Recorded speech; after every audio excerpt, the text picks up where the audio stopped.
always seen like opportunity, and unfortunately the opportunity that I saw back then was the wrong type of opportunity. So I got involved in, drugs, guns, and, then started driving fast cars, all that sort of stuff. I had no job and everything like that, and at the time we were tithing money, so we'd tithe 10%, so we'd give that to the church, and I had no money to give, and I had a whole month's of tithes that I needed to give, and I'm like, oh no, I've got no money, I've got no work, got no job, so I still tithed anyway. And then, the following week I had unlimited bookings for personal training. It was like 40 bookings. I kind of got bored, like a little bit bored in that business, and it lost a little bit of impact for me. And for me, like, I need to be doing something that's serving something a little bit greater than just making money. One of the motivational speakers, he goes, don't fall backwards. He goes, I don't understand that concept. Have something to fall back on. If you're going to fall forward, because at least you know what you're going to hit and you can continue to move forward. I think that's powerful, bro. So that together we have clarity, direction, and success way beyond what we ever previously thought possible. Here's your host, Frankie Lee. Welcome back to the Frankie Lee podcast. Today, guys, we have got a man who has his fingers in all different kinds of pies. That there's so many businesses right now that I'm going to list out to you. He is the founder of Multiculture UK, which is launching in the next few months. He's going over to London to do that. He's got Amplify You, the digital marketing agency that's done multiple, like 8-9 figures in ad spend for clients and generated massive amount of revenue, hundreds of millions of dollars. The man is Harley Cannard. He's here right now on the sofa, and we're going to go into so much depth with you on so many different levels right now, guys. So make sure you fucking open your ears up. Welcome to the show, brother. Cheers, bro. Thanks for having me. I feel honoured to be a part of it. It's something that, mate, I'm hyped to have you, mate. I'm hyped to have you. There's so much. Do you know what? When me and you talked about your journey, yeah, and we obviously went into depth, and obviously I want to touch on all points. Yeah, of course. Because there's a lot of people that have been very successful on the podcast, but not many of them have come from the start that you've come from. Yeah. Obviously, I want to kind of give people a bit of a background, but like juvenile detention, jail time, turning your whole fucking life around, like fucking hell, bro. Like it's a big thing. So I don't take people back normally this far, but I really want to understand your childhood. Yeah, because before we go into like revenue numbers of multiple 7-figure, 8-figure businesses, all this stuff and everything you're doing, I really want people to understand that you didn't have the best of starts. Yeah, I guess like you can look at it that way. You can say, hey, grew up disadvantaged. But I guess my disadvantage is later in life, 24 years I was in that cycle, turned from disadvantage to unfair advantage. Yeah. Because the start I had has taught me a lot of, hard life lessons that I've been able to really utilise now, especially at my age and with the opportunity that I have. If it wasn't for that, hard upbringing, I guess, I grew up in and out of foster care. Yeah.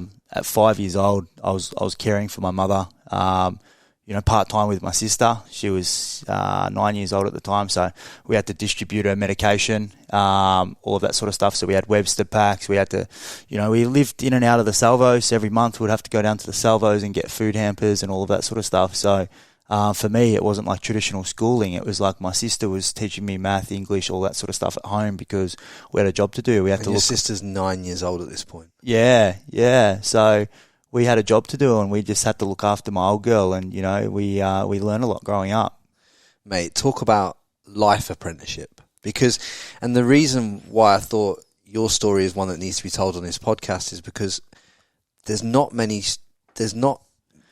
like Australia is a very prosperous country, bro. It is. Right. We really do live in the most luckiest place in the world. Yeah. We really are abundant, and you've got an abundant life now, even yourself, but there's not many of the population that have to go through that deep, dark time in life where they have to like care for their mum at such a young age. Yeah. Like at 5 years old, you're practically like doing things that like a 10 or 12-year-old would do. Yeah. It's that is some powerful shit. And it is. It's those life lessons, and everyone's got their rock bottom essentially. It's those lessons that you learn at such a young age when you're such like a sponge. Like we lived in a pretty bad area, so it was second highest crime rate in Australia. Yeah. Commission housing, and I spent months on end in and out of foster care when my mum would get too bad where she'd have to get taken away or whatever whatever support she needed. We had to deal with whatever it was, and we had to learn fast. Do you remember what it was like for you as a young child, like going into like that foster care and for that first time? I actually enjoyed it. My sister had more issues than me. Yeah. I enjoyed it because we'd go from kind of living pretty hard. Yeah. To you'd get to foster care and it'd be like the routine was definitely different. Going to bed at a certain time, having to do dishes, chores, all that sort of stuff, that was fine. But like the going to bed at a certain time, being restricted in things that you can do, because essentially at such a young age, like we were able to do whatever we wanted. Whereas when we'd go into foster care, it was like there was rules. There's routine. There's routine, and that was like a massive shock. But there was like good food, good snacks, good lollies. Like I remember getting juice, stuff like that. Yeah. And I'd think like, bloody hell, like it's like you're living in a hotel now. Yeah, like I can drink orange juice, and I'm like, well, I haven't had this. Do you know what I mean? Yeah, it wasn't like you're having casseroles and shepherd's pie for dinner anymore. You're having like good quality food, proper home cooked food as well. And that was good. And how good are the people that care for these children though in foster care? How good are they? Incredible. You must have met some incredible people through that. Yeah. So I had one main family that had me. I was pretty lucky. I only went into the one family on and off until I was 13. Raymond and Sandra, and it's funny because last year they come up to visit me. So I reached out to them about 3 years ago. Yeah. Started doing pretty well, and I thought I'm going to reach out to these guys on Christmas Day. So Christmas Day, go through the phone book, search up their number, give them a call, and they were just like blown away. They're like, "What are you doing, Harley? Like, where are you?" And I'm like, "Oh, I've just gotten back from overseas. Just been in Singapore, blah blah blah." They're keen to chat, and they said, "Oh, it's fantastic that you called me. We want to get up there and see you." So they were in Victoria, about probably 11 hours away. They come up and see me. We had a big catch up. They come and checked out, just built a house, all that sort of stuff. So they were kind of just like blown away. And I asked them, I said, why did you do what you did? Because you would have foster kids. They had 40 something kids come into their life. Only 2 people they've connected with. One was this other kid that I was actually kind of with on and off. And the other one's me. Yeah. But out of all the people, like there was only 2 that they've actually stayed connected with, and me after 20 years or something. But even though you 2 are only the 2 kids that have stayed connected with them, they've had an impact on 40 children's lives for the better. Correct. Do you know what I mean? That is incredible. That is incredible what those 2 have done, because to give that selflessly to another human being. Yeah. I used to see kids in foster care when I was younger, and I never used to understand that dynamic. And it's only since I've get past 30 and really start to look back and start to understand, when I hear stories like what you're telling me, that you really truly understand what a fundamental part of society these people are. That's right. Because without that structure in your life at that time, a little bit of structure for that little bit of time, you know what I mean? Things can change, man. That's right. Things can change. Did you find when you left foster care for those periods of time, that's when you started to get in trouble? Yeah, of course. So, I was lucky. So I had a combination. I had foster care, and then my father figure was my pop and my uncles. So my uncles and, my pop, really good, close family, very hard workers. They're quite successful. So that was my routine. So on the Christmas, Easter holidays, I'd go up to Melbourne. It was like 4 hours, 5 hours away from our house. And my pop would look after us, and he would care for us, and my uncles would show me routine going to work, and that's where they'd give me my first sort of job, working in one of their shops or businesses, counting, doing whatever, packing shelves. Just do something. Yeah, that's right. And they'd pay me, and then every Christmas would have Christmas presents because of them. And so it was a mixture of like foster care showed me a little bit of routine, but I was a little bit young to really understand the routine, and how to implement it. Yeah, but the real routine come from, my uncles and my pop. Yeah, sick.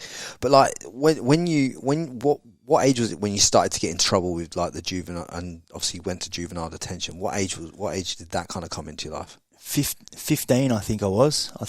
I was 15. So at 13, I left home. I left mum. She was in a better place. I moved out on my own. I was living with one of my mates at the time. And, between 13 and 15, I wasn't going to school or anything like that. I removed myself from school. I was getting in innocent sort of trouble, just not going to school, hanging out with people, started drinking, on weekends and just, that boisterous sort of stuff.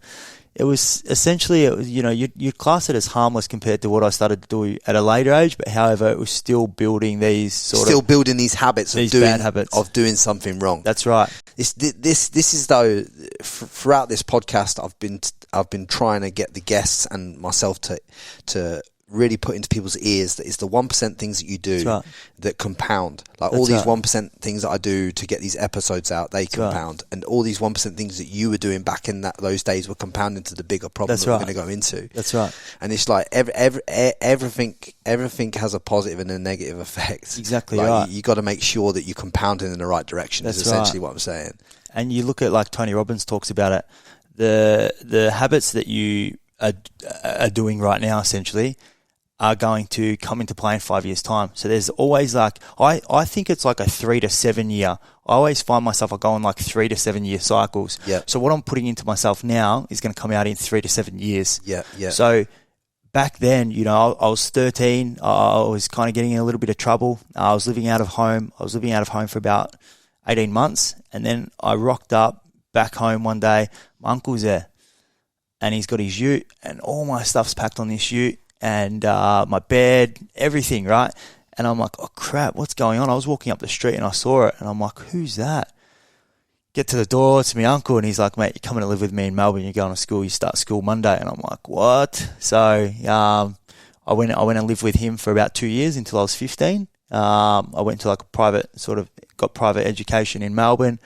Did really well in school, had a lot of routine, all that sort of stuff. And then my mum got really sick. So I moved back from Melbourne to Ballarat, and that's when the trouble started. So mum got sick. She needed help at home. And I left school in Melbourne, left my uncle's, and I went back to care for my mum. And I hadn't cared for her for, 3 years. Yeah. And obviously there's a lot of pressure on you now to obviously care for your mum and obviously give your mum what she needs. But where did the trouble what kind of trouble were you getting into? So I moved back to a town called Ballarat, and we're in this commission area, and the commission area is the second highest crime rate in Australia. So my neighbours, everyone in the area were kind of bad, So I started making friends with people. As I do, I'm pretty social. I started networking with the wrong people. I started getting involved in drugs, driving cars. This is so important because I want people to understand exactly what you're saying here. Yeah. You are a fucking product of your environment. That's right. So if you're putting yourself right now around people that aren't encouraging you or taking to the next level or don't want you to win, yeah, that's you right. need to fucking document that down in a journal, and you need to execute on moving away from that group and moving towards something better. Because it literally is, bro. Yeah. What you've just said there is literally where everyone goes wrong. That's but right. they go wrong. But you went there wrong there when you were 15. Yeah. Right? And you learnt your lesson. Yep. But there's people doing it at 36, bro. That's right. And that's why I just fuck, we've got to nail this home right now. Do you know what I mean? Yeah, it's so important that when if you leave with anything from this podcast, you leave with that. It's like if your friends, if the people you're surrounded with aren't going in a way that you want them to go or where you want to go, then you need to really fucking evaluate your life. Do you know what I'm saying? That's right. So so that led you on to getting put into juvenile detention. Yeah, so my street was next level. There was police coming through regularly, special operations groups, all that sort of stuff, doing raids. There were some gangsters in our street that were heavily, they were doing big business back then. And I got involved in, small sort of stuff as you do. It's like a bit of a stepping stone. obviously I've always seen like opportunity, and unfortunately the opportunity that I saw back then was the wrong type of opportunity. So I got involved in, drugs, guns, and, then started driving fast cars, all that sort of stuff. And so literally you were 15 when you started to see guns in Australia? Yeah. That's some 17 when I got caught with my first gun. Really? Which is terrible, yeah. And 17-year-olds, like the 17-year-olds I speak to now, like my mate's sons, and, I counsel a lot of kids that are getting in a little bit of trouble, and a lot of parents reach out and say, hey, Harley, I need you to talk to my kid. Like these kids these days aren't really, doing that, So I realised like I was around, because I was hanging out with adults, I was hanging out with 30-year-olds, 25-year-olds. Yeah, not just hanging around with adults, you were hanging around with adults that were completely polar opposite to where you should have been fucking going. Yeah. As a, you know what I mean? You should be, and this is so fucking important that people get this. Yeah. But you went from 0 to 100% real fucking quick. Real quick. But there's people out there that listen to this that are just doing 1% daily in the wrong direction. Yeah. That could correct that, even if you're going 10% in the wrong direction a month, you can still correct yourself. That's right. If you catch it early enough. That's right. Catching it early enough is all about being honest with yourself. Yeah, that's right. And this is what I really want people to fucking get, because this is how I've changed my life. Yeah. Just catching myself in England thinking to myself, do you know what? If I keep going like this, fuck yeah, I might have one or two houses. I might have a nice missus, a sports car on the drive, but I'm fucking unhappy. Yeah. Because there's more to life than what I'm trying to change. Yep. So I've got to change my environment. That's right. So I know what I'm going to do. I'm going to move myself 10,000 fucking miles across the other side of the world to change my fucking environment. Yeah. That is how radical you have to get when you realise your growth is not taking you to where you want to go. That's right. And that's all that is radical honesty. That's bro. right. And like, so you go to juvenile detention now. You're in there. Yep. You come out of juvenile detention. Yep. Am I right in thinking? Because I've got a lot of people don't know this about me on the podcast, right? I used to work in a prison. Okay. Yeah. So I used to teach. Women and men. Carpentry in jail. Wow. Right. That's what I used to do. That's that's one of the jobs that I did when I was saving up to come to Australia. And I was in there. I was doing it for about a year and a half. Yep. Horrendous. But what I noticed from that environment, from being in there myself, was the fact that the prisons aren't great, because they put you in with everyone else. It's a breeding ground. It's a breeding ground for making more connections with more criminality. Is that what happened to you? Essentially? Exactly. It was like you go in there, you think that at the start, like you're scared. Like I was a kid. Juvie wasn't too bad. However, at the start, when you've never really been in trouble, you're in with a lot of other people, and the notoriety around it is that they enjoy crime and they are repeat offenders. And 50, 60, 70% of people that go to jail or go to juvenile justice are repeat offenders, and they continue, and the cycle doesn't really break unless something changes. And like you said before, it's got to be radical for it to change. So it's just a breeding ground for more crime, more networks, more connections, and that's essentially what it was. It didn't really teach me anything at all, and it definitely didn't scare me from, and it didn't really make me stop, because I was too young and immature to really understand that, hey, this isn't cool. Hey, you're not going to be able to travel to the United States. Hey, you're not going to be able to set up business in the United States when you're 30. Like, there's little things that, I can't do now. Yeah. Now I understand fully why you're going into the UK for business and not the US. That's right. Which, when I spoke to you initially, I could never understand why you were targeting the UK to grow business rather than the US. Because I've got until April next year, and then I can get my conviction spent. It's been 10 years. Yeah, beautiful. Yeah, no, I understand fully now. It's and this is so crucial, is the fact that these 1% things that you do and these choices that you make can lead to a massive impact in your life 100%. in the future. You can't even step foot in a country that you want to expand your business into now. That's right. You could probably do 100 million plus 200 million doing what you do. Well, that's what they're doing over there. In America, right? Yeah. And you've cost yourself 200 mil at this moment in time because of this few compounded things that you did when you were a kid. And and if we can show 2 or 3 people that listen to this, or fucking maybe a lot more than that, obviously now, but that these things compound in that way. That's right. That is a powerful fucking move, man. It's a powerful move. But how long were you out of juvenile before you reoffended and then got put back in prison? So I got out. So I was 15 or 16 when I went in. I think I would have been 16 or 17 when I got out. Yeah. And then there was 2 and a bit years, 2.5 years before I actually went to adult prison. How long were you in there for?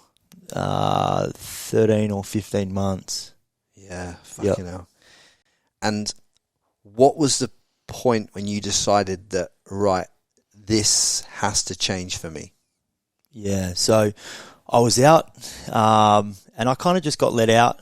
I had no job when I got out. I essentially had no money. I had a bag of clothes. The police had confiscated everything, cars, where I was living, all of my possessions was gone for proceeds of crime. And I was out. How much are we talking? Well, I had a property an hour and a half out of, it was just like land, hour and a half out of where I was living. I had 7 or 8 cars, bikes, what else? Like jewelry, all that sort of young stuff. Like I was only a kid. I was only 18 when I was acquiring this. $1 million? No, like $1 million? Probably $300,000 or $200,000 or something like that. Yeah. But I was only a kid, so I probably spend. I was spending a lot of money each week on just, partying and driving around and seeing friends and just all that sort of stuff. So I wasn't acquiring possessions, which I'm lucky, because essentially I would have been in a lot more trouble if I had acquired a lot more possessions. So I was kind of lucky in that aspect. It was pretty minimal. Even the sentence that I got was pretty minimal, and it was just due to the fact that I was young. So at 18 years old, I shouldn't have really been doing what I was doing, and the judge and everything like that was pretty lenient on me, and I had a really good Queen's Counsel and all that sort of stuff. So I was just lucky. I've always had someone obviously looking over me, and I've always had a plan and a purpose for my life. So I always go back to that, and I think, hey, you were kissed on the dick by a fairy, essentially. So, mate, that's one way. That's literally like one way of putting it. But I really want to know what was the key thing in you changing your what there must be a key point in your life that you can tell me about it. So I've gotten out of jail. I've lost a lot of friends. A lot of my friends all owe me money. They've taken stuff from me and everything like that. I had absolutely nothing when I got out. I had this car that my lawyer got back for me. There was one car. It was like a VSSS Commodore or something like that. I was able to pick that up from the police station when I got out, and that was my only possession. I had no license. I'm living in the backseat of my car. I'm going far out. These guys haven't even let me out with a job. And I've got this big victim mindset going, right? You're going to get let out of jail with, $100,000 job for being a, good bloke. I started to think that, everyone was against me, everything like that. I'm living in the backseat of my car. I've just had a kid. It's 9 months later. I've just had a son. I'm essentially failed at life. I've failed at being a father. I've failed at being a partner. I'm living with a suitcase in the backseat of my car. I was kind of at rock bottom, and I thought, far out, this has got to change. What can I do? And my mum and my sister were living about 1,100 kilometres away in a different state. And they were saying, come up here. And I'm like, okay, I'm going to come up there. So I went up there, drove up there, and, I got a job as a dishwasher. I walked into this place. I was unemployable. I was trying to find work, and, nobody wanted to employ me. I was wearing, Nike TNs. I just looked like, I didn't have anything really going for me that I thought, right? Had a massive poverty mindset from growing up, growing up in commission and everything like that. I had no self-belief. I walk in, get a job as a dishwasher. I start, trying to be good. However, I'm still falling into old ways. I was doing good for about 12 or 13 months. I managed to get myself an apprenticeship as a chef, and I get a phone call. It was the day before New Year's Eve. I get a phone call from the mother of my kid, and she goes, "Hey Harley, I've had a car crash last night, and Lakin's passed away." So my son had passed away, and I was still kind of getting in a little bit of trouble. Like, I was trying to do the right thing. I was back and forth from Victoria to New South Wales, and then that hit me, and I was like, "Fuck!" Like, I'm 23 years old, or 24, I think, 23. I've just lost my son. I'd just gone into like the end of my first year as an apprentice chef. I was just pulling things together. It was Christmas. I was going down to see him before Christmas. However, I said to the mother of my kid, I said, "Hey, I'm going to come down after Christmas, after New Year's." I had all these presents packed under my bed. And yeah, I get that phone call, and that was hard, bro. Like, I was like, here we are again. It's like 18 months later. Like, I thought I was, it was the longest I've kind of stayed out of trouble and stayed, away from people and cut all my ties and all my circles. And I'm thinking, far out, this is like a new level of rock bottom, Yeah, bro. Fucking hell. So from then, I thought, fuck, like, this can't happen. 3 months before that, I just lost my pop as well. And that was when I started to go, hey, you need to start changing, because my pop was my only father figure. So within 3 months, I had these two losses. And from then I just go, hey, you can't be doing this. Like, you've got to change your life.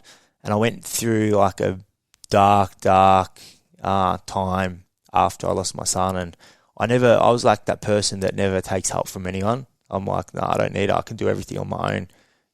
Real prideful. Nobody can tell me anything. I was unteachable. I didn't listen. I didn't learn. None of that. And then after I lost my son, I thought, far out, like, you're going to have to really dig deep and, overcome this. And from there, that was my rock bottom, and that was my turning point. And then from that date, like, I haven't been in trouble since. Fucking hell, bro. That's some powerful shit. Because I obviously read a bit of your backstory, but I didn't know that was a pivotal point in your life to obviously pivot on, man. And to lose a person in anyone's life is never an easy thing, right? Yeah. To lose a son for a man, fucking, I can't even imagine putting it into a context for anyone to understand. But what you've done with that is commendable, bro. Like, the way that you've changed your life and took your life forward and are using it for the right reasons, it's just fucking phenomenal, bro. Yeah. Like, so hats off to you for that. Oh, cheers. But what a wake up call. It was like the wake up call that, nobody deserves. It doesn't matter what you've done in life and how bad you've been as a person. At the end of the day, he had a loving mother that was like perfect. And, that was my rock bottom, and I was like, far out. And then I started working through things. I went on this big journey of personal development. I started speaking to psychologists. I started investing into my own personal development. I started getting into training. I was just like, how do you make yourself feel better? Because there's not a day that goes by that you don't think about it. And even now, like, it's been. I can see when you talk. I can see the emotion in you. Yeah. When you talk about losing your son, and I feel every fucking bit of that. And I think anybody that listens to this podcast will feel that, bro. Like there's not a word that I or anyone else could say that could even fucking put that into context. Yeah. But it's like everything that happens to you, you have a choice of whether you lean into it and you level up your life. That's right. Because at the end of the day, like we both know, it's hard to put it in this context, but like when bad things happen to you, and many bad things have happened to things that I could that I could think are bad things that have happened to me in my life, right? Yeah. But when you think of things happening to you, you become a victim of yourself. That's exactly right. And what you've just described there to people on here is the fact of like, you've just lost someone that you loved so fucking dearly, like unconditional love. But instead of taking it as a thing of like, this has happened to me and like, I'm going to be a victim of this and this is going to like, you know, disempower me for the rest of my life, you've gone and used it to empower yourself and condition yourself into a different, and used it to pivot in the right light, which has then gone on to affect lots of other people's lives as we'll go down the track as well. That's some powerful shit. That's right. And it's like, I was on another podcast the other day with Luke Unwin, right? Yep. And we were talking about the labels that society gives people, like ADHD, like anxiety and this and the other. And I was talking to him, and he's taken on all these labels, and I'm like, bruv, like these labels that you've taken on, and these stories that you're telling yourself around, that tell yourself around these labels, don't support where you're going. That's right. And that it's quite easy. It would have been quite easy for you to take on a story with that and keep replaying that story in a negative context, which is what a lot of people would do. Yeah. But the positivity and the way that you've actioned from that point onwards is fucking phenomenal. Yeah, that's right. And the thing is, like, this is like where I stem back to like my childhood growing up. If I didn't have that childhood, and I thank my mum for. My mum always like goes, I feel so bad. Like, she's in a great place now. She's bought her own home. She's off all medication. She's like 100% normal. She works, everything like that. From where she was, like, she's in a fantastic place. Fantastic. But she always goes, hey, I'm so sorry for being, who I was when you were growing up. And I go, if I didn't have that then, and if I didn't learn what I learnt then, when this happened with my son, like, I just think, far out, like, I don't even know where I'd be, bro. Like, and that's crazy. And I get scared thinking about, imagine if you had like a sheltered life where you're handed everything, or you just had like an easy, comfortable, you grew up in middle class or anything like that. When that had happened, I don't know where I'd be. I don't know if I'd still be here, if I'd be, addicted to drugs, if I'd be in jail or whatever. I wouldn't be able to handle it. Whereas because I had that upbringing, I'd learnt a lot of tough lessons growing up. I've been through a lot of things. This was by far the worst, but at least I had some sort of tools to be able to get me through it. And then I just needed to talk to the right people who were supportive, who understood, exactly like you said. I didn't become a victim in it. I thought, far out, how do I grow from this and learn and move forward and progress? And that's what I did, bro. I just and it sounds very cliche and generic, but from that day, and I said this to people, I said, I'm just going to live in the moment. I'm going to chase experiences. I said, because a lot of people forget that, you go to bed tonight and you automatically expect that you're waking up tomorrow, you've got another podcast with whoever. I think I'm waking up tomorrow, I'm going to London next week. I know that is it's happening. It's ideal, but you don't not guaranteed. But you don't know it's going to you don't know exactly it's going to happen. Oh, that's right. And the one key thing that I want to drill in for the audience listening to this that is so fucking powerful that you've just said there is the power of not only forgiving your mum, forgiving your childhood, but forgiving yourself as well. And this is what a lot of people don't understand, Harles, right? When you judge yourself and when you judge your previous life, and you keep casting these judgments on yourself in your previous life, and, I'm bad, and we all do it. We all go into that negative self-thought. So it's like destructing. It's destructive to everything you're trying to achieve going forward, and that puts you way behind. That's right. So for you to even come on here and say, look, you know what I mean? Your mum feels guilty, but every time she says, I feel guilty for that, you're saying to her, no, mum, that has empowered me to go on and do what I do. 100%. And that piece, that whole piece there, the peace that you find in your mind, that changes everything, bro. That's right. Changes everything. I haven't been stressed in 6 years. You'll never find me stressed. Like, there's nothing that can test me, whether it's business, whether it's training, whether it's personal development, nothing can test me, bro. Like I'm not invincible. I'm not like Terminator or anything, but there's not one thing that you can throw at me. You'll never ever see me stressed because I've been through the worst that can happen. And I always reflect back. I go, well, at the end of the day, this hasn't happened. You're not in jail. You're not, you haven't had, another family member pass away. You haven't had this happen. So at the end of the day, it's superficial problems. So I'm not going to let that affect me and stress me out. I just deal with it. And I think my decision making now, and through business now, that's one of my big strengths is I never get stressed. I'm always able to think and make decisions. They're not always the right decisions, but they work out. And I've got this unbelievable, unwaverable amount of like self-confidence as well. Like I know that when I set myself to do something, it's like there's nothing that can kind of affect me or impact me or inhibit me from actually, getting the result that I believe that I can get. And, I've just got this unbelievable amount of confidence in the decisions and the business decisions that I make now, which is, all stems from, my growing up and some of the shitty things that have happened to me. Fucking hell, man. It's some powerful stuff. And when you were talking about everything in relation to your mum and everything like that, obviously I went through my life up until probably the age of like 30, 31, and I kind of openly, not intentionally, but definitely in my mind, resented my mum. Yeah. And obviously that affected every relationship I had with a woman.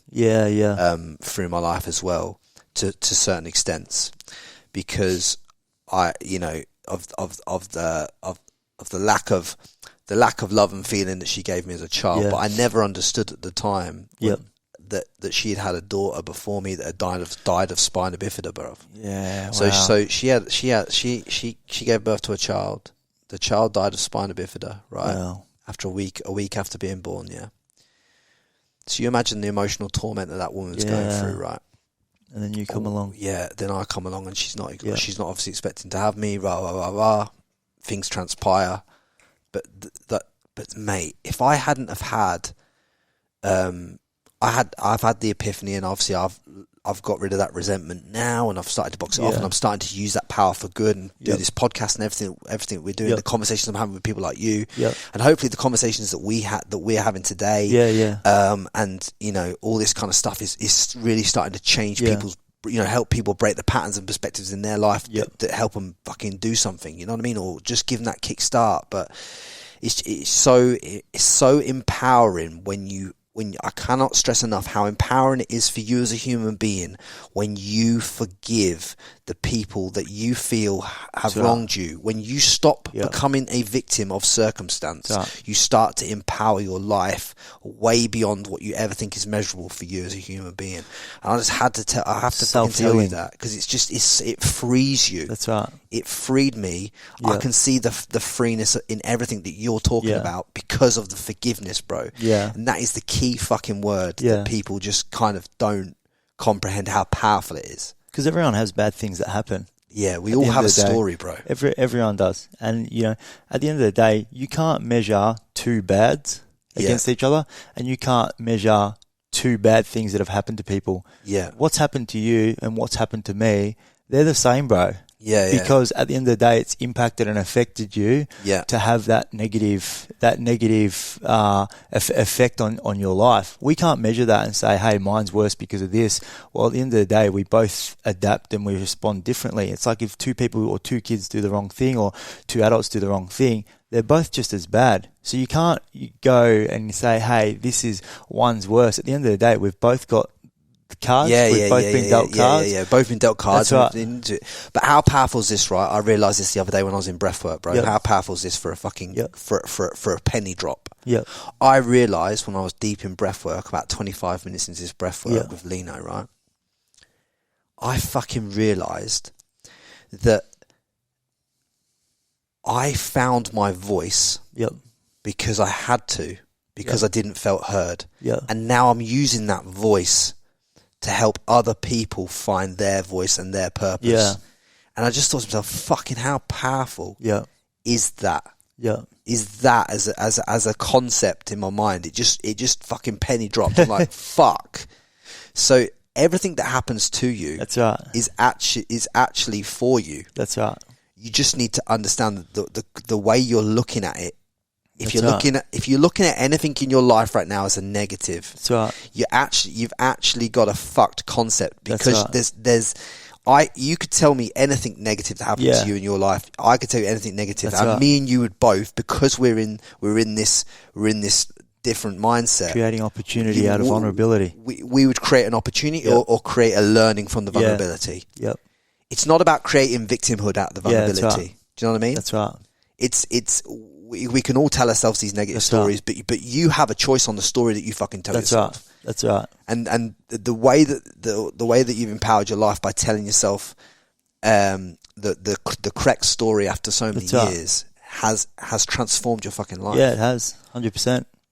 What was, once you got out of doing these jobs and once you started to do this personal development, what was the first kind of business that you went into where you started to gain the success financially that started to free yourself? So I went into like personal training, and I was seeing like a lot of Joseph Rakic ads pop up, online training, and I was like, how do these people do this? I was managing Anytime Fitness at the time, and I was like, how do people do this? Like, I want to travel, like I want to live life. I had my goals. I was living in the moment. I was chasing experiences. I just went with my partner to Europe for 10 weeks, first real time overseas. And I'm like, I just want to be able to travel. You just want to do what other people are doing on Instagram, presumably. That's right. So I started getting into, obviously the algorithm hit me because I started looking up certain things for online trainers, and then I started getting, online trainers coming in, and then online business coaches. And then I just started investing in business coaches. I remember at the time I was earning like $850 a week, which is like peanuts, right? Well, it's like back then, my goals back then was to earn $1,000 a week. I still remember that clear. And that was like my mindset. Like, it was so bad. And I was earning about $850 a week. I was managing Anytime Fitness. My mate at the gym said, hey bro, if you get your PT certificate, you can do PTs out of my gym. I smashed that out in like 6 weeks. And then this online coach popped up, and his name was Lin Trin. And mate, he's like next level, just fantastic. I'd never met anyone that is like Tony Robbins, sales, persuasion, business building, all that sort of stuff. Didn't know what Facebook ads or any of that was. And he pops up. I jump on a call. I've never been hard closed or hard sold. And he jumps on a call and says, mate, for $500 a week, I'm going to coach you over the next 12 months. Like, we're going to do X, Y, Z, all my pain points that I just like pointed out to him. I'd never been hard closed before, bro. I didn't know what sales was. I was still like, I'd only just started at Anytime Fitness as a manager. It was my first real actual job. So anyways, I didn't even like earn that. Like, I only earned $850 a week, and I didn't want to tell my partner. So he said Visa or MasterCard, and I just went bang, MasterCard. Put it into another account that I kind of had, that I had like 3 weeks worth, like $1,500 in there. And I'm like, that will get me 3 weeks. Did that, invested like probably, I'd work 10 hours a day, and then I'd do like 7 hours or 8 hours at night on this course and this business building. Within 4 weeks, I had 100 online clients. Within 6 months, I had 500 online clients. Within 12 months, trained over 1,000 people, had direct debit going for $50 a week, $20 a week. Are you serious? Within 4 weeks, you had 100 online clients. At what rate? That was, they paid a once off. So it was a $99 refundable deposit. If they didn't get results, they get the deposit back at the end of the 21 days. So for the people listening, what was the key mover in that happening? Fuck, you've just got to you've got to take a risk, and you've got to get help. There's people that have done it before. Don't try and reinvent the wheel. It doesn't work. Yeah. There's a certain aspect to it that, hey, you can take, different models and make something a little bit better and put your spin on it, but don't try and reinvent the wheel. Use something that works and find someone that's done it and get them to coach you and motivate you and hold your hand along the way. And that's all I did. Fucking, do you know what? Take action. Do you know what? And I've, honestly, mate, I've invested. Yeah. Fucking 6 figures, Same. multiple 6 figures in courses, mentorships, I'll show you something. Yeah. I'll tell you something. So every time I'd get an iOS update on my iPhone, I'd pay for a new mastermind, $20,000-$30,000. So every time my phone updates, you update your mind too. Yep. Or every time the new iPhone come out, or the newest technology or whatever I needed at the time, I would not only buy that, but I would go and do a mastermind. I'd be like, all right, I'm updating that. Because you see so many people, they put a Louis Vuitton bag on their credit card, they do this, they do that. Pointless. But they're not, like, plug your head. You've got to charge your phone every day. You know, I've got to charge my Fitbit or whatever every day. Yeah. Go and charge your brain every day. Do you know what I mean? Yes. So every time something would pop up on my phone, and I've still got the notes now, it's like, bang, mastermind. Bang, learn something else. Bro, the other weekend, like last weekend, the weekend just gone, Lunar Fest was on. Yeah. I was invited by a few different people that were playing at the event and other people that were going to the event, VIP, go Lunar Fest. But I was in a room for fucking 10 hours learning how to cash flow investment properties, structure, and to write off tax against properties. I was in a room for 10 hours learning that system. Right, I'm going to have the guy on the podcast as well to teach people. But that's worth way more to me and my family and my sister's children, Amelia and Rocco. Right, that's worth more to them. Because I can now instill that in them, right? I can teach them how to structure. I can teach them about trust. I can teach them about depreciation, right? I can teach them about all these things of assets so that they pay zero tax in any country in the world, right? Because I've fucking spent 10 hours in a room learning the fucking art, bro. It's fucking powerful. Honestly, what I learned in that room in 10 hours it's power of networking. Will buy me Lunar Fest in fucking 3 years' time. Do you know what I mean, bro? Yeah. I'm serious, bro. It's fucking... bro, I sat there and after an hour, I was like...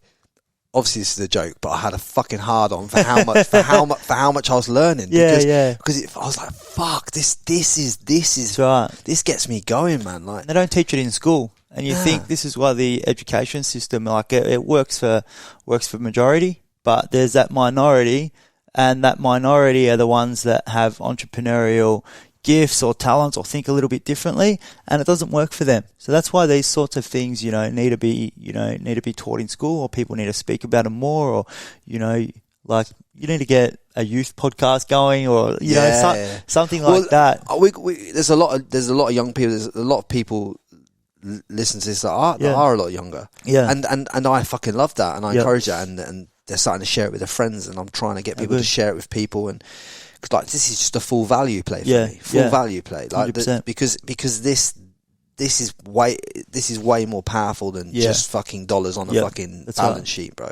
Yeah, like so much more to the game than that, and that's the difference between this podcast and many others that you listen to. How many podcasts give you actionable content these days? There's nothing actionable.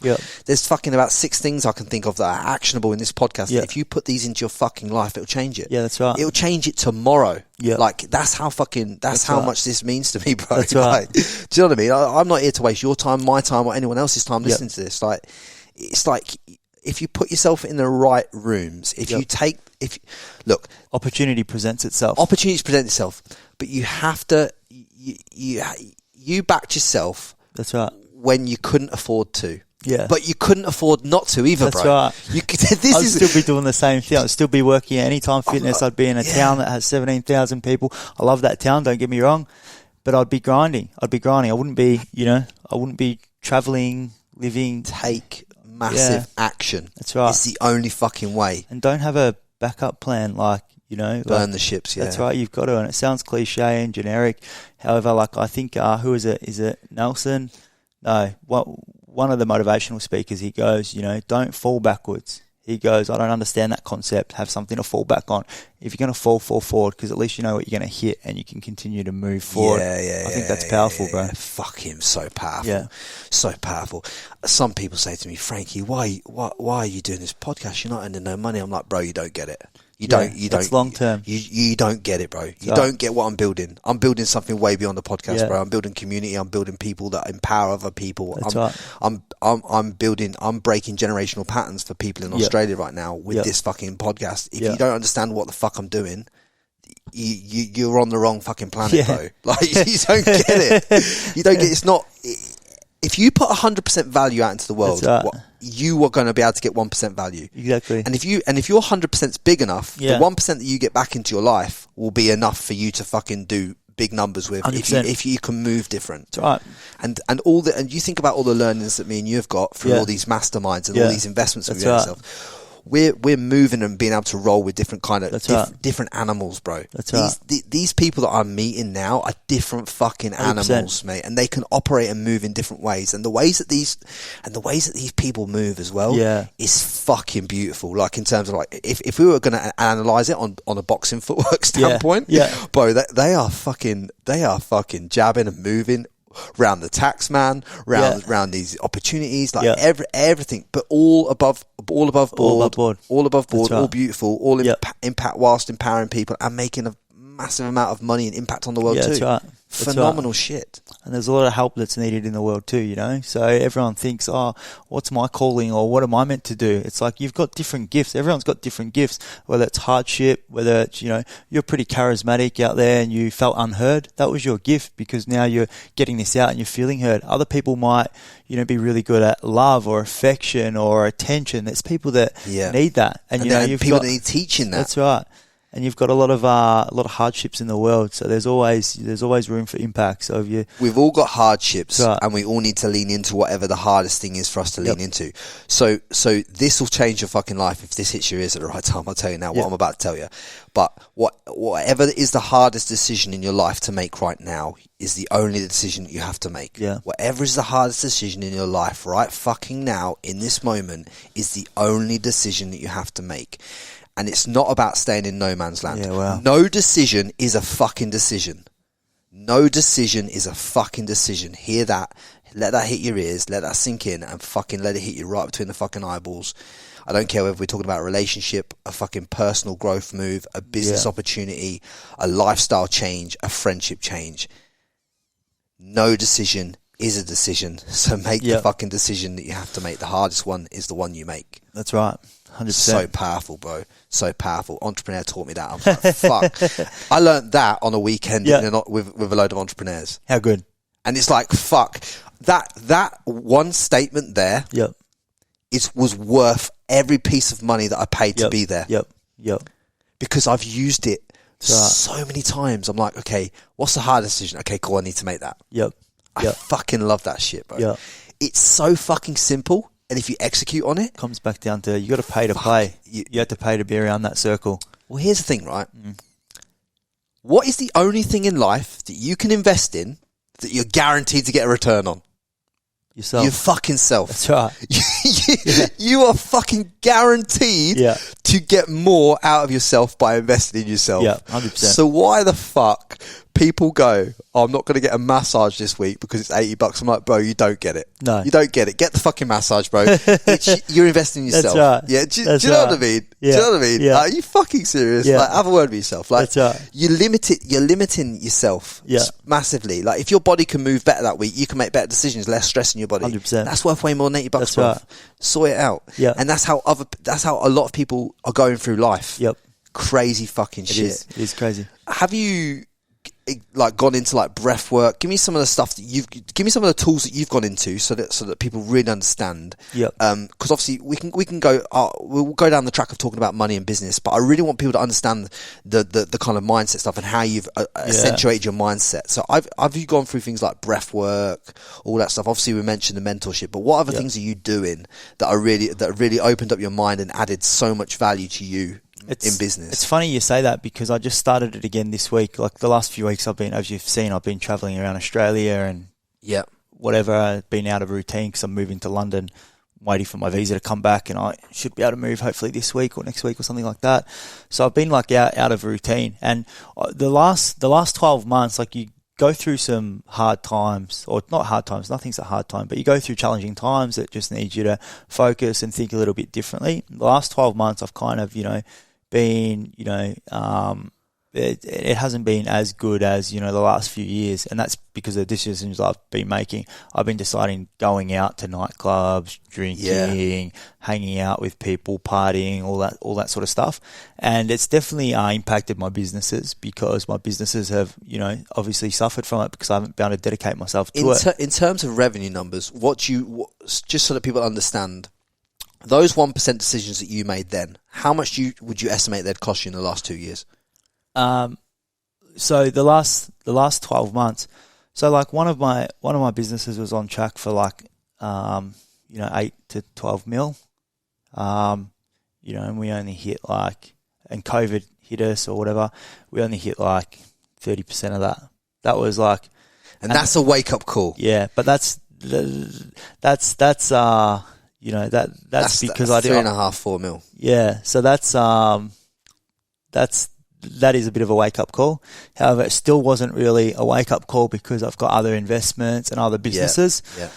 And that's the other thing. I had my hands in so many different pies. So obviously you can't give your full attention to the task at hand. And I kind of got bored in, or a little bit bored in that business, and it lost a little bit of impact for me. And for me, I need to be doing something that's serving something a little bit greater than just making money. That's why I've got a disability support service, so a brick and mortar business. I volunteered for a couple of years helping, kids with cerebral palsy and autism and stuff like that, getting them into the gym, teaching them how to swim, doing all of that sort of stuff with them, more of a holistic approach. So for me, it's once a business becomes just a business and you're just making money and you're not having an impact. Purpose. That's right. There's no purpose for it, bro. So that was that business. So that loss, I'm not really that fussed about it, because it's because it wasn't in alignment with you as a human, because you'd evolved to a point where it had become way more than just about money. And we had a big business coach come on board, and he's like, we're going to hit this. And it was really motivating at the start. But, and that business, I moved out of that business in December this year, and I can't wait. It's great. So you sold your stake in it? Yeah, it's catch her gone. So for me, that's fantastic, because, it's just something I'm not passionate about anymore, and I don't want to be. It was more so just a bit of a burden. But going back to where were we up to? We were going into some of the the routines. Yeah, the routines. So the routines that really helped me. So I've got them written down because I've just started again this week. Yeah, I was actually reading this on your Instagram. So what I noticed from that list that you're bringing up now, is that they're all what I call the 1%ers. Yeah, they all compound. Right. So it's one of the things on that list that you're going to bring out is and I'll put a link to this list somewhere in the show notes, or do something, or you can see it on Harley's Instagram that will also be tagged under here. So if it's not in the show notes, don't hit me up about the fucking notes. Just fucking go on Harley's fucking thing and look on one of his highlights. It's there. But anyway, one of the key 1% moves was read 10 pages of a book a day. Yeah. Do you know what I mean? Do your training. Easy. Just small ones. Small ones to hit. That's right. I noticed there was one in there as well that was this week, turn my phone off an hour. When you wake up in the morning, don't look at your phone for an hour. Yeah. And then, so that's one of the most powerful. Yeah. Because the first thing you see is crap, junk. Yeah. You're getting that dopamine fix. It's a false sense of neurotransmitters that's going into your brain. You got to be in control of how you start your day. Otherwise, that day's going to control you. Fuck.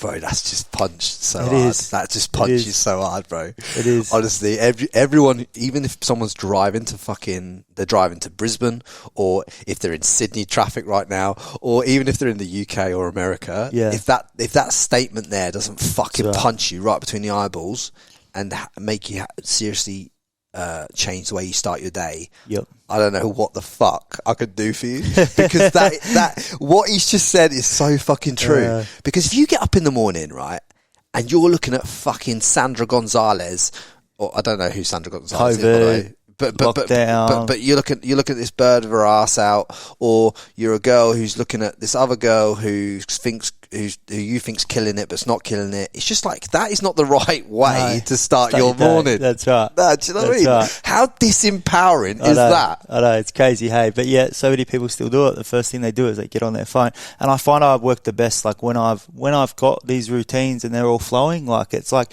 you're unstoppable and you have this level of confidence about you that you're just like, hey, like the first thing I do when I wake up, I read what's called a daily word. So it's a little like scripture from like the Bible. Because the Bible, after I lost my son, I was searching for a lot of things. And it was funny because I had no job and everything like that. And at the time, we were tithing money. So we'd tithe 10%. So we'd give that to the church.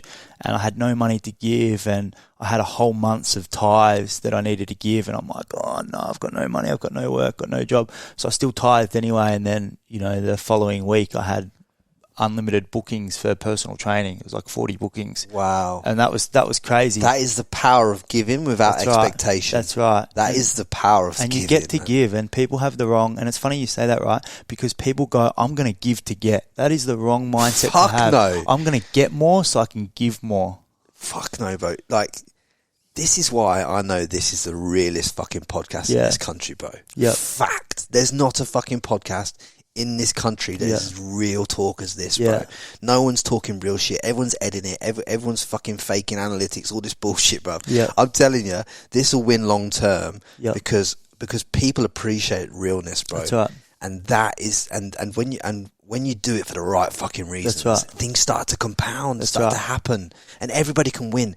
Everyone who listens to a piece of this content, I genuinely fucking feel, it lights me up because I genuinely feel like you win by listening. Yeah. Like you win. And there's no cost of entry other than taking the time to educate your mind. That's right, 100%. I can't, I'm like, so many women are now listening to this podcast, bro. It's just blown up. Mad, right? And I thought to myself the other day, it's fantastic because these women are now choosing to like, listen to this podcast instead of Call Her Daddy. Which Call Her Daddy, great, entertaining, it's funny, all talking about like male hate shit, all that stuff. But it doesn't empower your life, girls, to go and take what's yours. That's right. It doesn't. How can that be inspiring to women? That's right. Do you know what I mean? That's right. It's fucking negative energy. 100%. Right? I'm like, so it's every time a woman messaged me on Instagram saying that she's listening to the podcast and she's doing this and she's executing this and she's executing more shit than the last. She's like, I had the girl the other day. Did you see the voice? Did you see the voice note? This girl Bron voice noted me. Business. Yeah, she voice noted me. She started a business on the. She's listened. She listened to all my podcasts. Crazy. Started a business. Crazy. Executed. Learned all the skills from the podcast and the people that have been on the podcast. She did what 99% of people won't do. Fucking powerful shit, bro. That's some fucking powerful shit.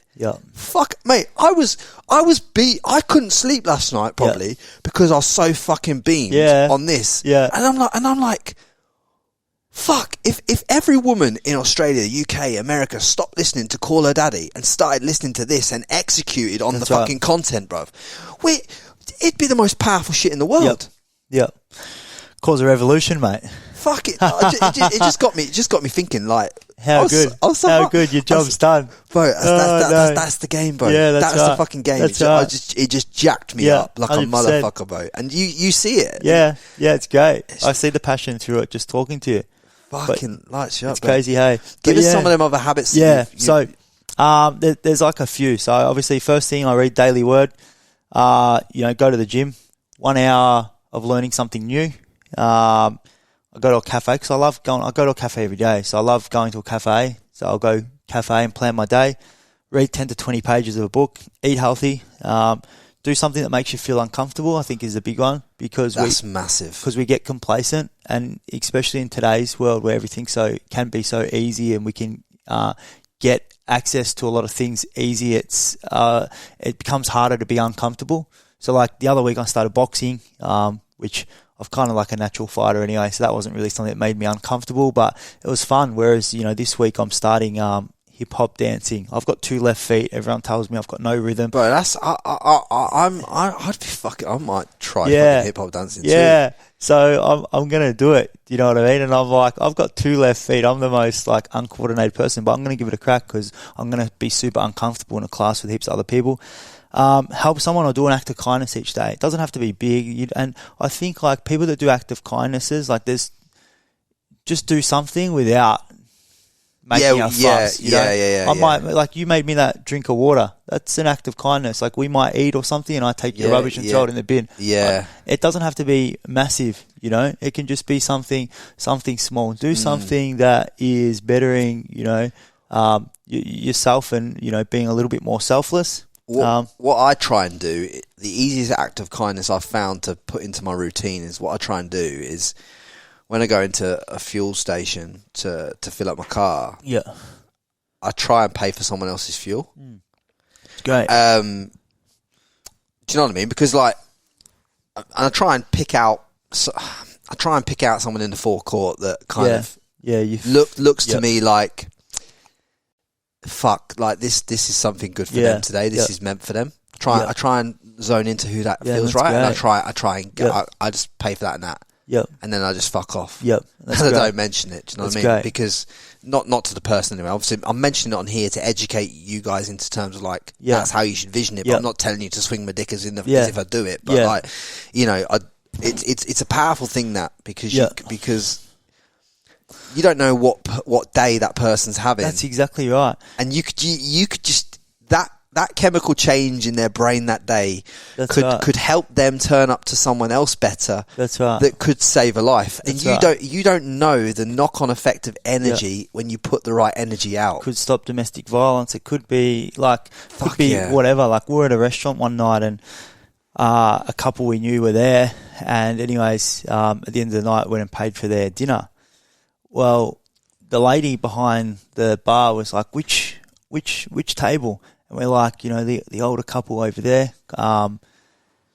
We got home, 2.5 hours later, I get a message on Instagram. It's from this other person, a random person. I don't know them. They're from my country town, so they know me through the gym and the disability stuff and everything. I get a message saying, hey, that was mine and my husband's first time out in 15 months since having our kid. Thank you so much for paying for our dinner. I didn't pay for their dinner. I paid for the other person, but clearly the person behind the bar got it wrong. But what a perfect way to get it wrong. Instead of paying for them, they've paid for someone that hasn't been out in 15 months.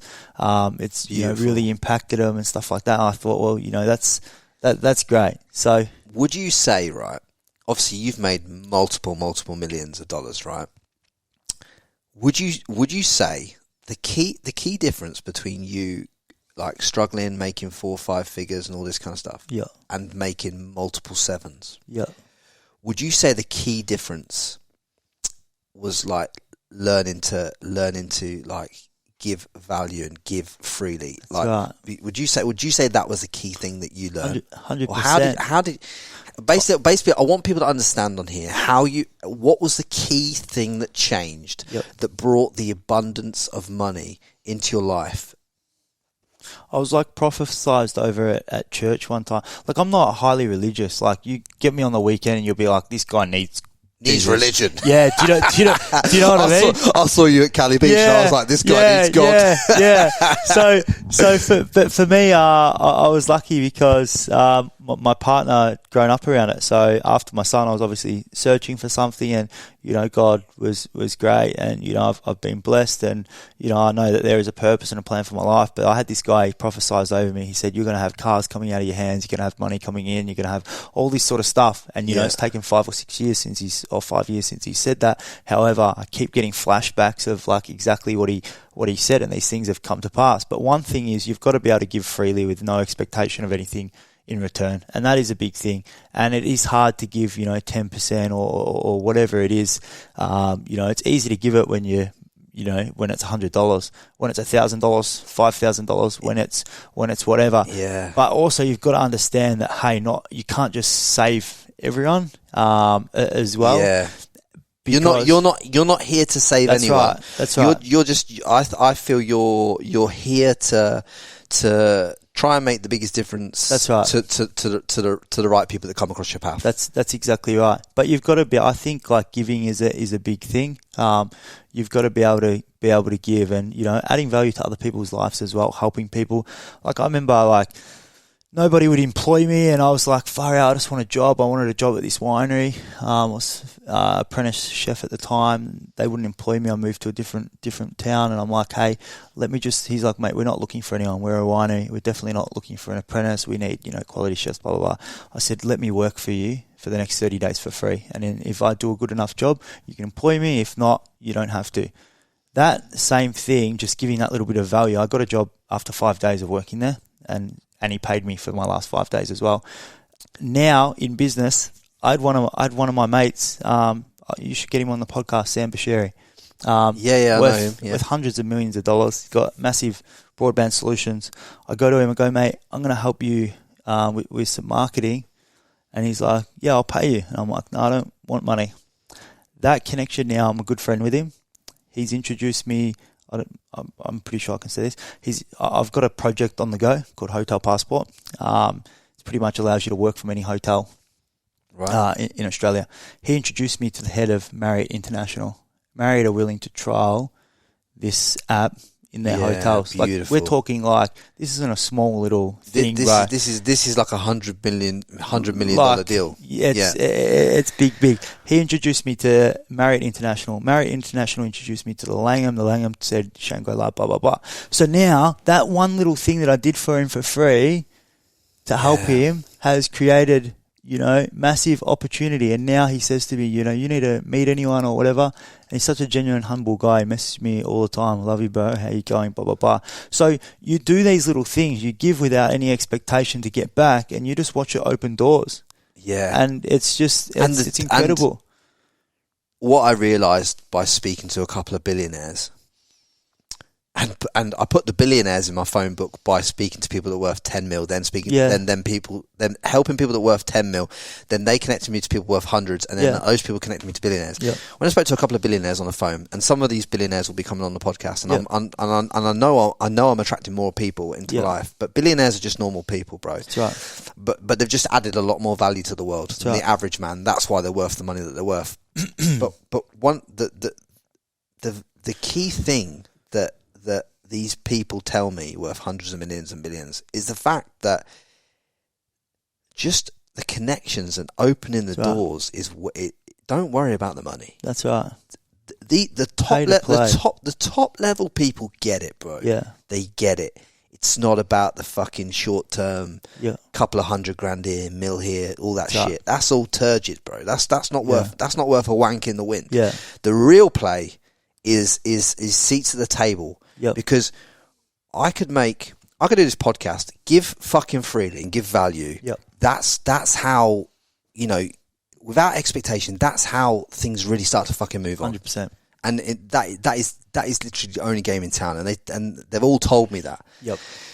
And that's when you start getting invites to the party, start doing bigger deals, bigger this, bigger that. Everything starts to fucking change for everybody, bro. And it's similar things to everything that you're saying with what you said with Sam. Like, you've given him some help with some marketing.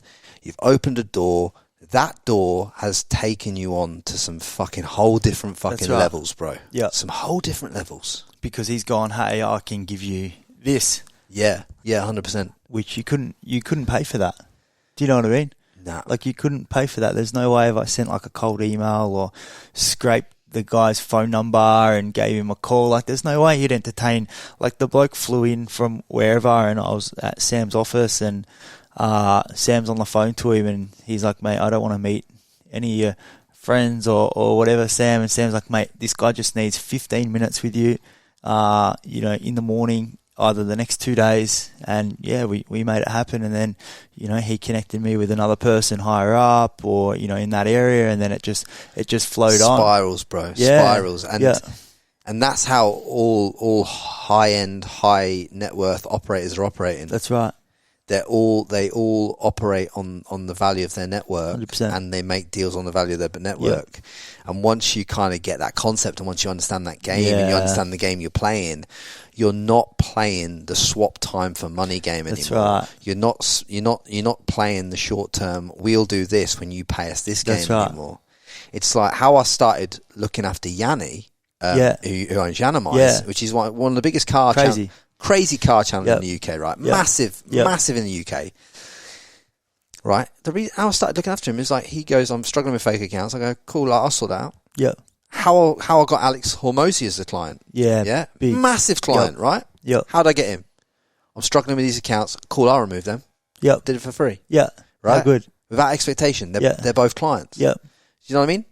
Obviously, we've helped out Motorculture as well. Done removals for you guys. Yep.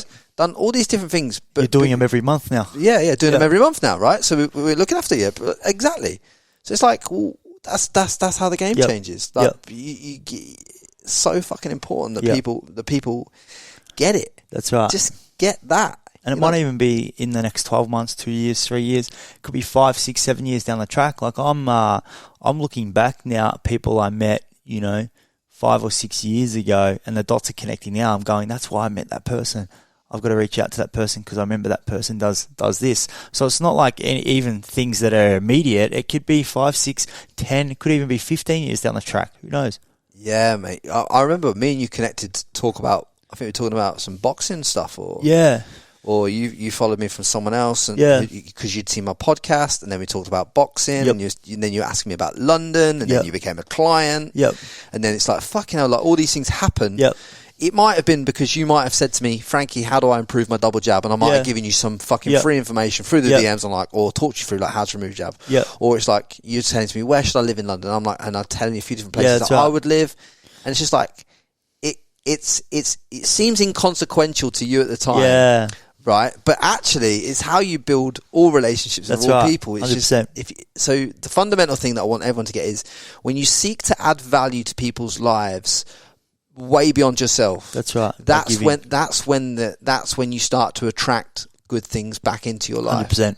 And if we look at where this podcast will be in 12 months, I believe it will be in a better position in 12 months' time. Yep. Due to the fact that if you do it for the right reasons and you just help people at scale, surely you guys must go, oh, do you know what?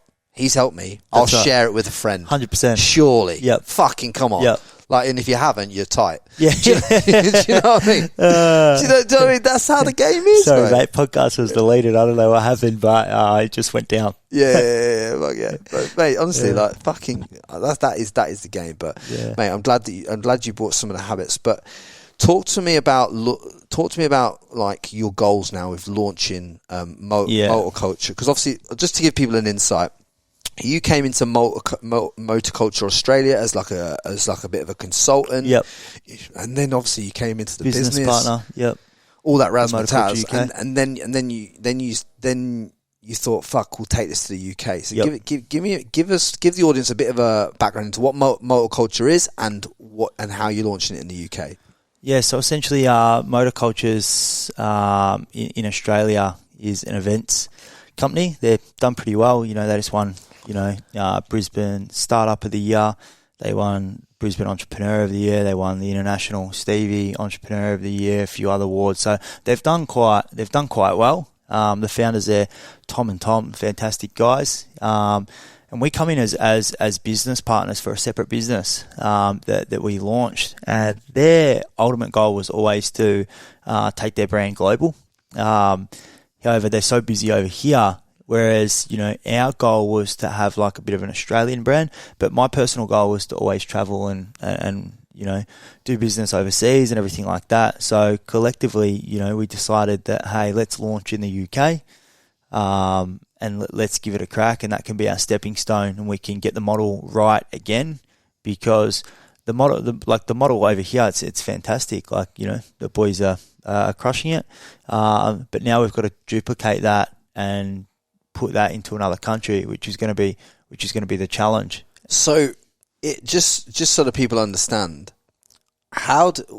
give me a bit of a 4, 5, 8 step, however many step process it is for taking an existing brand and launching it into another country. Yeah, I want people to understand how that and how you conceptualize and how you and how you roadmap launching into another country, because I think that'll add a lot of value to some of them that want to expand into other countries with what they're doing.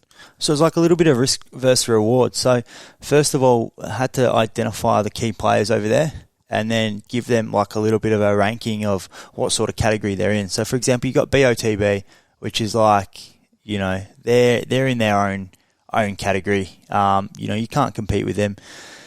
They're giving away 100 cars at once or something like that, something ridiculous. Then you've got like one of your clients, Yanamize. They're in their own category as well. They've got this massive brand. And then you've probably got, the lower end of the scale. You've probably got another 20 companies that are floating around the mark where we can enter. And we believe that what we're doing over here can be better than what those companies are doing. So we believe we can be at the top of that third pillar. Yeah. However, steering away from Yanamize, BOTB, and those big players like Omaze. So that was the first step. So I was understanding what everyone's doing. So you research the marketplace and you understand where everyone else is situated, and then I presume the next stage of that is to obviously understand what is our key point of difference to slot into the market. Right? Correct. And they are primarily, the companies that are doing it are all very one-dimensional. It's prize giveaways, prize, sort of like like it's a prize competition. So you pay for tickets. The tickets then give you an entry to win, a prize. So it's very one-dimensional business model. So what we want to do is we want to create culture community. It's going to be massive, and get raving fans and trust from that. We're going to go into the market and we're going to implement our events straight away. We've got events in 3 states in Australia at the moment, New South, Queensland and South Australia. So we're getting, the events have cars getting turned away. So we do the car shows, events, everything like that. We'll create a little bit of a difference in our events over there. And then we will go into, so we'll be doing the giveaways, we'll be doing the events, and then we're going to go into like a certain area of performance. So we're going to have the business model is going to be, essentially there's going to be 3 areas to it. And then we'll go into like little things like merch and other little things like giving back and community type projects and stuff like that. So collectively, we've created a little bit more of a bigger dynamic. We're getting data from lots of different sources rather than just people that want to win stuff. So we're getting data from people that want to attend family-friendly events. We'll have, it'll be family-friendly. There'll be, exhibitions on the day, stuff like that. Yeah. And then it's about getting other players on board that can also promote the events and using the data that they can bring in as well. So when you launch an event, are you going to predominantly use like influencers to launch that event, or are you going to partner with other businesses to launch? So we're going to, at the moment, like it's kind of like confidential at the moment, but we're talking to like a global brand, a very successful global brand, and about potentially bringing them on board to have them promote our event for us. So that will be a little bit of a game changer over there. But also we'll have car influencers. We might fly like an F1 driver or a Grand Prix driver or a stunt driver or something like that. Someone who's got some notoriety in regards to the niche and the cars and stuff. And then create it family friendly. Have whether it's face painting or blow up castle, merry-go-round, whatever, and then create a good day from it. So get some brands on board selling their merchandise and stalls, have coffee, food, all that sort of stuff, and barber and haircuts and whatever else. So we can kind of the whole idea of the event is to get more data from a diverse bunch of people rather than people that just want to win stuff. Because we can put them into the pool at the bottom, that 60% at the bottom that kind of know you, but they don't really know you and trust you. However, they've heard about you, they've been to one of your events, and then we can push them up that triangle, over a period of time where they become a customer. Explain that triangle to the people listening, because I want them to understand that marketing triangle that you're talking about, where someone who goes from someone who just knows of you to someone who becomes like a raving fan. So essentially, you're going to have a big pool at the bottom. So if you split your triangle up into 3 sections, and this is all businesses. Yeah, that's correct. So you've got people that have had one touch point with you, and they're at the very bottom, and they're the easiest to get in. However, they're not going to purchase. They need constant addition of value and trust before they become a customer. And, you know, let's say it's X amount of percent, it might be 60% or 70% or 80% of people, they come into the bottom, they know who you are. And the whole idea of that is you want to attract as much diversity in the data as possible. You don't want that to be super niche, because you want to organically push them up until they become a customer, and that's when you get your data on your exact avatar, etc., etc. So after a period of time, they see you, you're retargeting with ads, you're bringing them back to your events, you've collected their details, everything like that. They then go on a bit of a journey where they can trust you, and then eventually they get to the top of the pyramid where they become a customer. And another way to do that is through like what's called a value ladder. It's having a free offer at the bottom, which is the event, and then it's like having tiny little steps up the ladder to your high ticket offer. So for us, it might be a membership, a recurring membership at, you know, 10 quid, 15 quid per month. And that's ongoing. At the very bottom, it might be, you know, a single free entry into one of our competitions. It might be a free ticket to one of our events. And that's just to get the email. That's right. That's just to get the email. And it's like, okay, first offer might be, you know, $1 offer or a $5 offer or something very, very cheap that's like a no-brainer for them. Might be a 30-day trial with, you know, $1 at the start, and then they go into a membership. So we're just trying to push people up that value ladder until they become a customer. And then, you know, what people do, and this is the big problem with marketing and business, is a lot of people have the value ladder and the triangle. They have that perfect, and they can get customers, they can bring them in, they can get them up the top, but however, they have no retention strategies. So retention's got to be, then you've got to have a strategy for retention as well. Yeah. Because retention, if you, like, at the end of the day, you're going to churn through so many customers. It's a lot easier to get more money from existing clients. That's right. 100%. Right. So now it's like, okay, what can I diversify here? How can I now? I've got people that trust me. It's so easy for them to tap their card and throw money at you because they trust you. They trust your brand. It's like Nike. It's like iPhone. Like the new iPhone is not even any different to the 12, really. I don't think it probably is. But at the end of the day, people are going to buy it because they trust it. It's the new thing. So people love one word. That's new. Yeah, that's right. So that's what you want to do. You want to constantly create new products, and that's where you need like a bit of a product development team if you're in e-commerce or whatever. You've got to constantly innovate and create new products for those people to retain them, and also incentives for them to come back. Yeah, 100%. I love that, bro. Because what you've established there is the importance of collecting the email data on the first exposure, on the first touch point, because that email minimum is worth $44 a year to you all day long, right? So if you can acquire that email for anything less than $44, that's right? You're fucking already winning. That's right. This is what people don't understand. It's lifetime value. Lifetime value of a customer, is a minimum $44. Minimum. Actually, I think that's $44 a year. I think an email is worth a lot more than that. But I think it's $44 a year average person spends via email. But anyway, you get that fucking first email in the door. And then it's like, you sell them something for $1. You give them $1 offer. You've probably got like one-click upsell. So once they put the card details in, for $1, and they've been charged $1, they can click another button which goes, I'll take another 35 off me to get me fucking 15 tickets.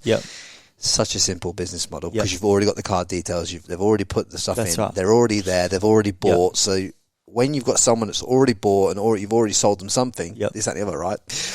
We were talking before this podcast, right? So there's one podcast. I'm hopefully going to do a podcast, another e-commerce podcast for you guys in the future, right? And I was saying at Harl's before this podcast that I wanted to give you guys a tangible, something you can tangibly execute to get yourself to like $10,000 to $20,000 US a month, so that you could do something in e-com. But I realized the other day when I was thinking about this, it's like, fuck, there's a big difference in golf between High Smile and the Uddy, and which are like 250, 300 million US a year, and the people that might be listening to this podcast, right? So I thought, fuck, what's the if I'm getting someone on board, and I've just created this Shopify store to start dropshipping, and I got one of my mates who's very successful in the dropshipping game to start teaching me this. And I was just saying to you on the way in, right? It's like I have this dropshipping store, and the front end product is like that I'm testing now, and then I'm going to show you guys how it's done and how to build it for yourself if I fucking execute it right myself. Is like the front end product's like $39.99, right? And then it's like after I've sold that. This is a one product store, by the way. After I sold that one product, you got an upsell. The upsell. Do you know what the upsell is? another one Yeah. for half price. Yeah. Right? How good. Boom, done. Yeah. And when I was just saying to you, when I got in the lift to come down to meet you, Yeah. I sold one at $39.99. I got Yeah. down to the bottom and they clicked the upsell, and I was like, bingo, bing. And hearing that sound on Shopify Yeah. is fucking How good is beautiful. it? Yeah. How good is it? Because I've been doing online services and Yeah. selling online services, right? Yeah. And I've obviously know a lot of people in e-com. Yeah. But when you start hearing those Shopify sounds, Yeah. like this store's only make, I think it's been running like 3 days. It's made like $300 or $400. Yeah. Not US, Yeah. nothing. But it's just beautiful. Yeah. Because hearing that automated dollars, How good is it? fucking elbow.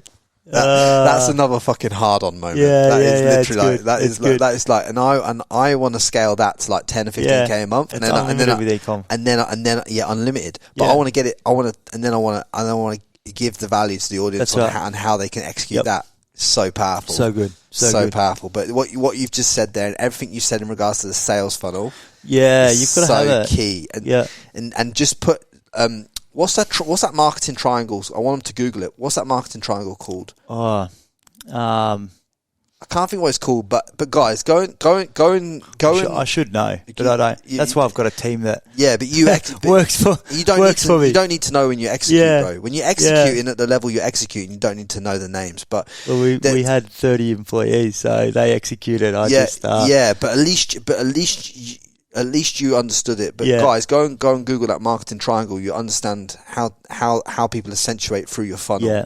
It's just like the funnel. It's that a people- buyer's journey. Yeah. Yeah, the buyer's journey, something like that. But understand it, and once you understand the buyer's journey, look at your business and look at what you're doing in life, and Yep. then implement that buyer's journey into what you're doing. Yeah. Even if you're a fucking hair salon, That's right.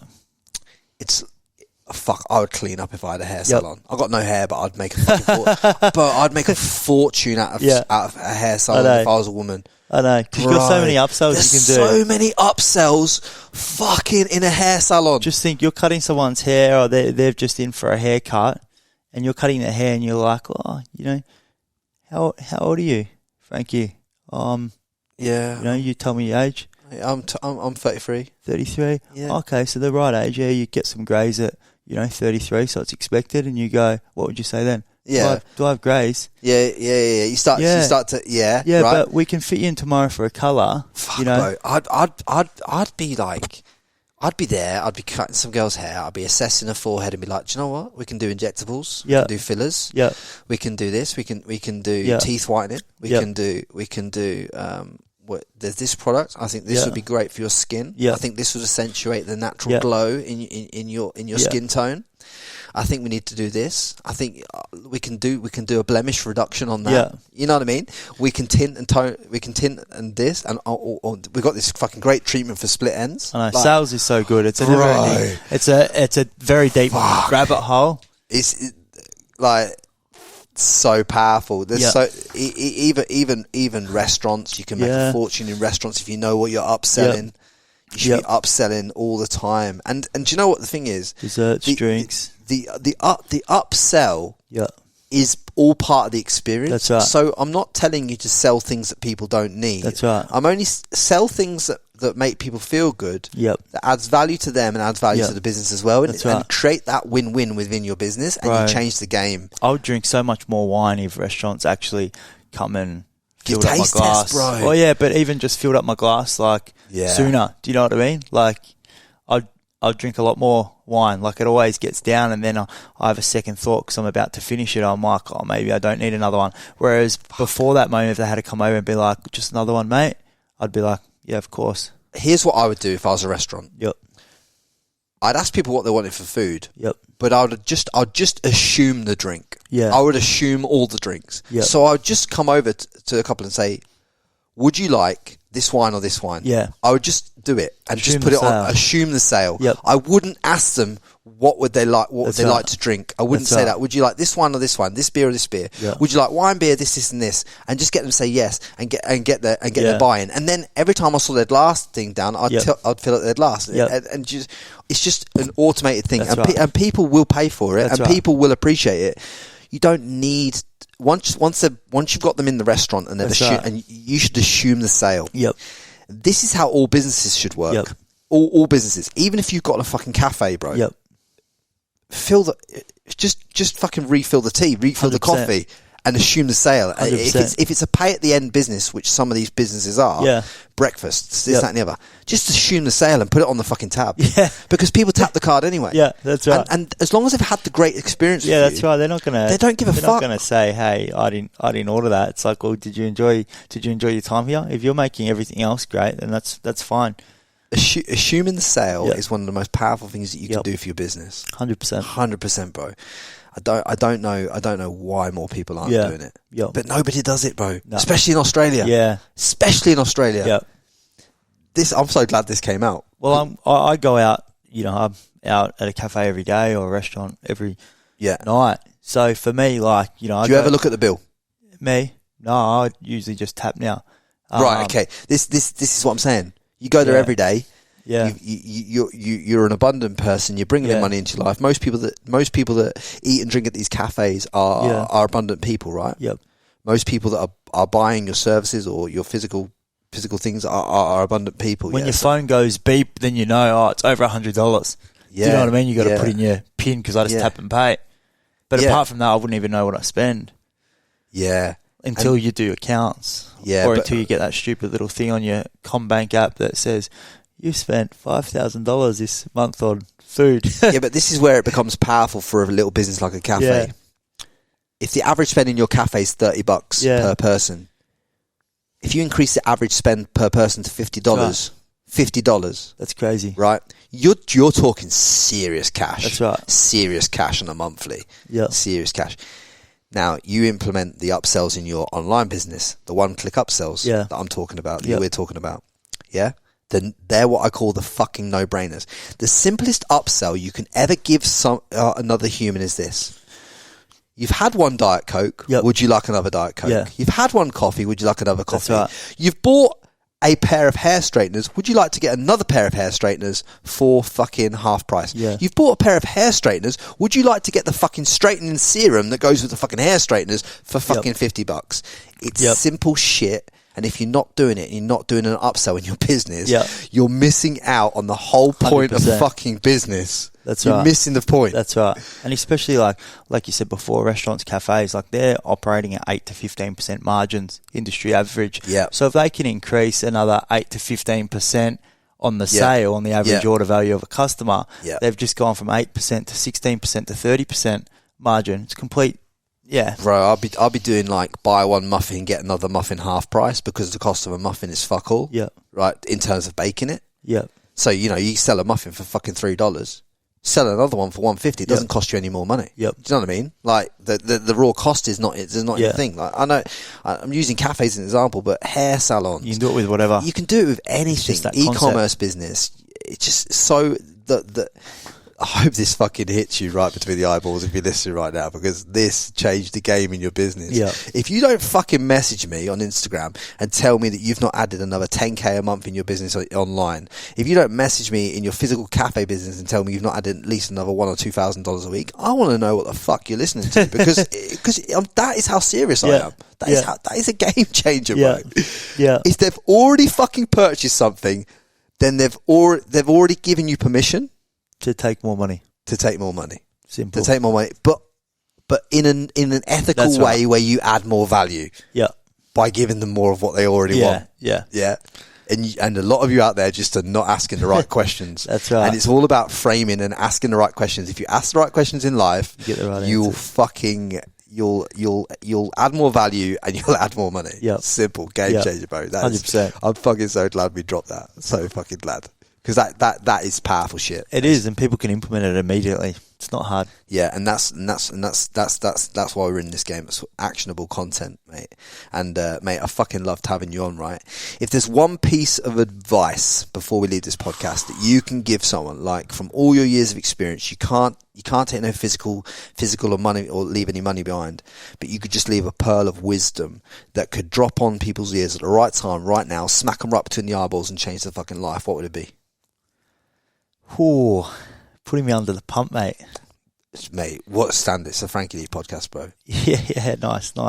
So I would say that if you've got an idea, if you're passionate about something, if you're not sure where to start, the thing is you've just got to start, because at the end of the day, you know, momentum, it creates speed, or speed creates more momentum, and the things that seem a little bit blurry or don't seem like it's clear at the start will automatically start to clear up. Nothing's ever going to be perfect. There's never going to be a perfect time. Perfect times do not exist.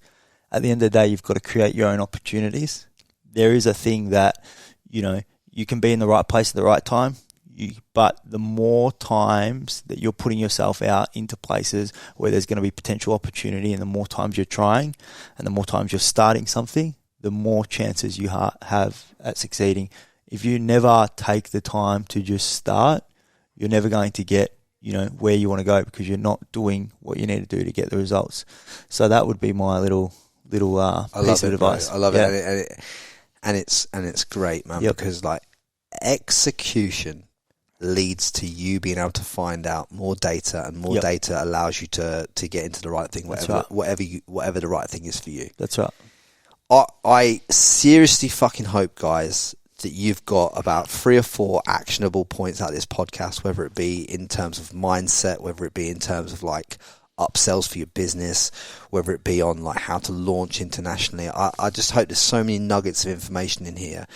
Look, on this podcast, I don't structure it like a fucking question answer thing. I structure it as a conversation, because I believe that, 1, we get a more entertaining piece of content for you guys, and 2, I believe that the right content for the right people at the right time comes out through that. And I hope you're feeling how fucking buzzed up and vibed I get with this podcast, and understand how much I fucking love it, right? I really fucking hope you all fucking get that. And if you can do me a solid favour, I'm going to put Harley's link on Instagram underneath the podcast, and his websites and businesses, and I'm going to put my link underneath the podcast too. Some of you might follow me at Frankie Lee on Instagram, some of you might not. Also follow the podcast account at Frankie Lee Podcast, and also follow us on TikTok at Frankie Lee Podcast, right? But one thing I want you to do is, if we have offered you any value in this podcast today, is just please, for the love of God, right, share the podcast with as many of your friends as possible that you feel can be empowered by some of the content. Fucking share it on social media. Message me and let me know how you feel it. Message Harles and let him know how you feel about it. At the end of the day, right, it makes it fucking buzzes my tits off when I hear people like Bron message me a voice note and say, Frankie, off the back of your podcast, I've launched a business.